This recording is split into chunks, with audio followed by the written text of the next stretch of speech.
मंत्री जो निर्णय घेतील त्याला आपला पाठिंबा असल्याचं यावेळेला उपमुख्यमंत्री अजित पवार यांचं म्हणणं आहे। त्यामुळे आता मुख्यमंत्री जर लॉकडाऊन घोषित करणार असतील तर मात्र त्याला आपला पाठिंबा असेल। या क्षणाची सर्वात मोठी बातमी, मुख्यमंत्री जो निर्णय घेतील त्याला पाठिंबा असल्याचं अजित पवारांचं वक्तव्य। सर्वांनी मिळून निर्णय घ्यावा असं अजित पवार यावेळी म्हणताना दिसतात। स्थानिक प्रशासनाला निर्णय घेण्याची मुभा द्या असं देखील अजित पवारांचं यावेळेला म्हणणं आहे। सूचक वक्तव्य आहे ती या क्षणाची। मुख्यमंत्री जो निर्णय घेतील त्याला आपला पाठिंबा असल्याचं त्यांचं म्हणणं आहे। यापूर्वी देखील मात्र ज्यावेळेला पत्रकारांशी त्यांनी संवाद साधलेला होता त्यावेळेला मात्र स्थानिक ऐवजी त्यांनी एक वेगळी भूमिका मांडल्याचं देखील आपण पाहिलेलं होतं। याच संदर्भामध्ये अधिक जाणून घेण्यासाठी रुपाली बडवे आमच्या प्रतिनिधी यावेळेला आपल्या सोबत जोडल्या गेलेल्या आहेत। थेट त्यांच्याकडे जाणार आहोत। रुपाली, मुख्यमंत्र्यांचे लॉकडाऊन संदर्भातले संकेत येत असताना जो निर्णय मुख्यमंत्री घेतील त्याला आपला पाठिंबा असल्याचं उपमुख्यमंत्र्यांचं वक्तव्य आहे। त्यामुळे राज्यातल्या जनतेच्या मनात असलेली धाकधूक, लॉकडाऊन की कडक निर्बंध, कशा प्रकारचा निर्णय राज्यात समोर येण्याची आता शक्यता निर्माण झालेली आहे? रुपाली,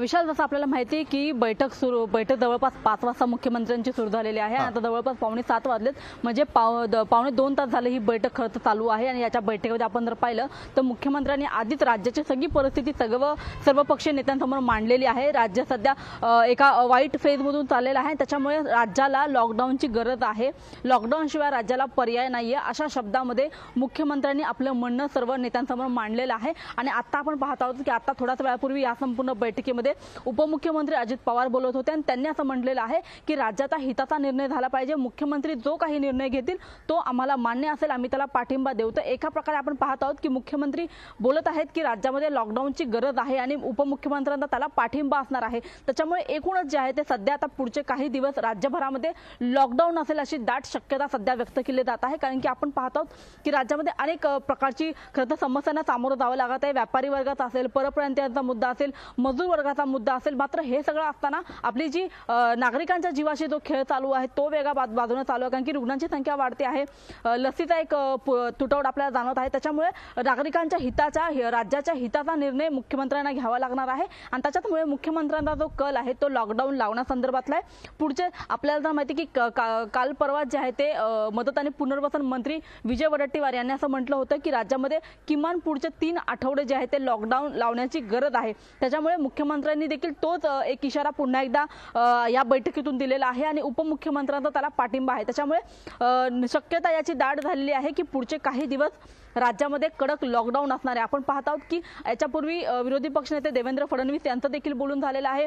विरोधी पक्षनेते प्रवीण दरेकर यांनी देखील आपली भूमिका मांडलेली आहे। त्यांचा जरी या सरसकट लॉकडाऊनला विरोध असला तरी राज्याला लॉकडाऊन शिवाय गत्यंतर नाहीये अशी ठाम भूमिका जी आहे ती मुख्यमंत्री उद्धव ठाकरे मांडताना पाहायला मिळत आहे। त्याच्यामुळे आता एकूणच या संपूर्ण बैठकीनंतर मुख्यमंत्री आपला जो निर्णय असणार तो जाहीर करणार आहे। मात्र आपण जर पाहिलं विशाल तर या बैठकीमध्ये जे काँग्रेसचे नेते असेल त्याच्यामध्ये अशोक चव्हाण असेल किंवा बाळासाहेब थोरात असेल किंवा नाना पटोले असेल यांची एक भूमिका आपल्याला पाहायला मिळते की जर सरकार कोणताही निर्णय घेत असेल तर या निर्णय घेण्यापूर्वी सर्वसामान्य नागरिकांना या संदर्भातली माहिती देणं आवश्यक आहे। त्याच्यामुळे सरकार जर लॉकडाऊनचा निर्णय घेत असेल तर त्यांनी हा निर्णय जाहीर करण्यापूर्वी नक्कीच रुपाली आपल्याकडे मी पुन्हा एकदा येणार आहे। सर्व सूचना या सर्वपक्षीय बैठकीमध्ये ज्या करण्यात आलेल्या आहेत त्याची नोंद आपण घेतल्याचं मुख्यमंत्री यावेळेला बोलताना दिसतात। सर्व सूचनांची नोंद घेतली असल्याचं मुख्यमंत्र्यांचं म्हणणं आहे। चांगल्या सूचना मिळालेल्या आहेत आणि त्यानंतर सगळ्यांना प्रतीक्षा आहे ती या सर्व नोंदी घेतल्यानंतर मुख्यमंत्री कुठल्या स्वरूपाचा निर्णय घेतात, राज्यातल्या जनतेसाठी मुख्यमंत्री मात्र काय निर्णय घेणार आहेत याकडे आपल्या सगळ्यांचं लक्ष असणार आहे। रुपाली, मी आपल्याकडे पुन्हा एकदा येतो।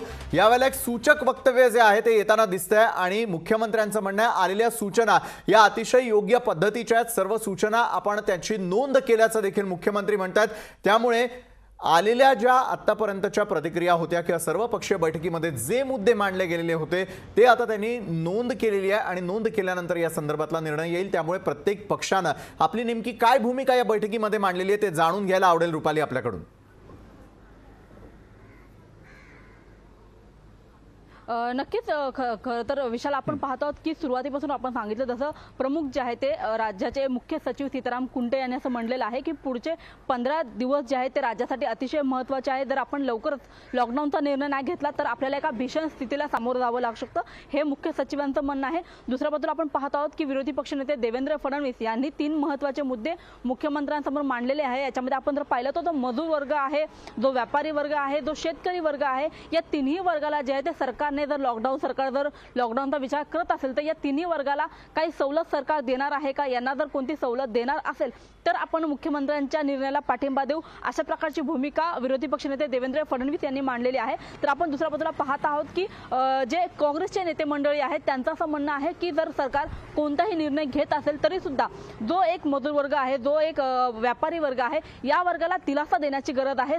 जर सरकार लॉकडाऊनचा इशारा करत असेल किंवा लॉकडाऊन लागू करणार असेल तर त्यांनी आधी सर्वसामान्य नागरिकांशी संवाद साधणं महत्त्वाचं आहे. त्यांना विश्वासात घेऊन त्यांना या सगळ्या संदर्भातल्या सूचना देणं महत्त्वाचं आहे. नागरिकांना सूचना दिल्यानंतरच सरकारने लॉकडाऊन संदर्भातली घोषणा करावी. तर एकूणच आपण पाहत आहोत की विरोधी पक्षांची जरी विरोधातली भूमिका असली तरी मात्र एकूणच महाविकास आघाडीच्या सगळ्या मंत्र्यांची भूमिका जी आहे ती मुख्यमंत्र्यांच्या भूमिकेला पाठिंबा देणारी आहे. त्याच्यामुळे विरोधी पक्षाचा देखील जो मुद्दा आहे सर्वसामान्य नागरिकांना दिलासा देण्याचा, व्यापारी वर्गाला दिलासा देण्याचा, तर ह्या त्यांच्या सगळ्या भूमिकेचा सरकार विचार करेल अशा प्रकारचा जो एक इशारा आहे तो मुख्यमंत्र्यांनी आपल्या या बैठकीतून दिलेला आहे. त्याच्यामुळे सर्वसामान्य नागरिक, मजूर वर्ग, व्यापारी वर्ग, शेतकरी या सगळ्या वर्गाचा विचार करता त्यांना काही सूट देता येते का, त्यांना काही सवलत देता येते का, त्यांच्या रोजीरोटीचा विचार करत, त्यांच्या पोटापाण्याचा विचार करत सरकार आता या सगळ्यातून मार्ग काढणार आहे. मात्र नेमका निर्णय काय असणार आहे तो मुख्यमंत्री स्वतः जाहीर करतील. आता अजूनही सध्या ही बैठक चालू आहे. विरोधकांचं म्हणणं मुख्यमंत्र्यांनी ऐकून घेतलेलं आहे,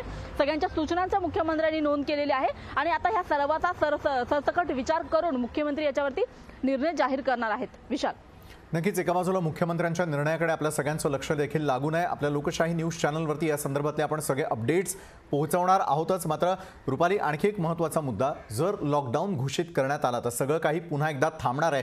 मात्र अर्थचक्र सुरू करण्यासाठी कुणी काही खास उपाययोजना किंवा अर्थचक्र जे आहे ते कुठेतरी आपलं थांबू नये यासाठीच्या काही सूचना मुख्यमंत्र्यांना कुणी दिल्या आहेत का?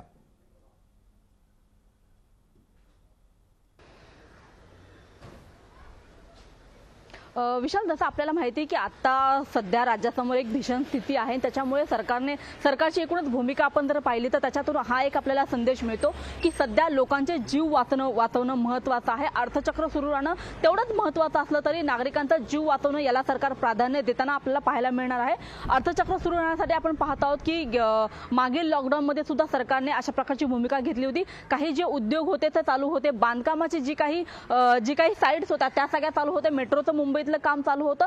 तर जे काही मोठे प्रकल्प आहेत त्या सगळ्याचं काम सुरूच होतं गेल्या वेळेच्या लॉकडाऊनमध्ये सुद्धा. त्यामुळे यंदाही लॉकडाऊनमध्ये अशाच प्रकारचं काहीतरी नियम किंवा नियोजन जे आहे ते सरकारच्या मनामध्ये असणार आहे. त्याच्यामुळे एकूणच अर्थचक्राचा विचार करून देखील जे आहे ते तरी सरकारला लॉकडाऊनचा निर्णय सरकार निर्णय घेईल अशी दाट शक्यता आहे. आणि त्याच्यात